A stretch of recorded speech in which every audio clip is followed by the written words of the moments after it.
Hi everyone, thanks for checking out the video. Today I'm going to be talking about this painting of a daylily. I used gouache on parchment paper. I did resize it using masking tape, so it's about a 6 by 8.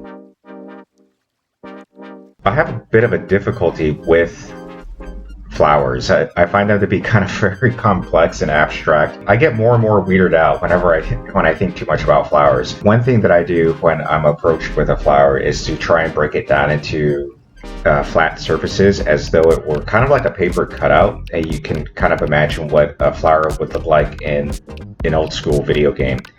So that's how I kind of break down a flower in my head in terms of, well, like, okay, how am I going to draw this? Another way to think about it is how Claude Monet did his water lilies. I think the less detail you put into a flower, the better it actually looks, because as a viewer you can step away from it and know what that is, and you can tell that that's a flower, it's a lily.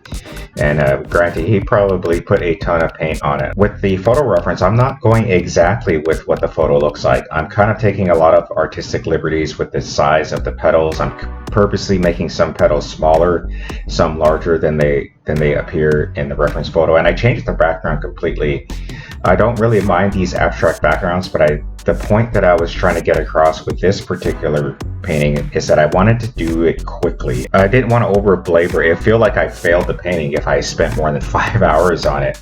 So my goal was to do it fairly quickly, but also create something artistic and worth the person's time. This wound up being a gift for a person that I know. She's a great person that I've had the pleasure to work with, and she's going to an early retirement, and so she mentioned that her favorite flower is the daylily. I wanted to do it in just like maybe an hour or maybe 2 hours and do the video and have something to gift to her. So thanks everyone for checking out the video, and I'll catch you all in the next one.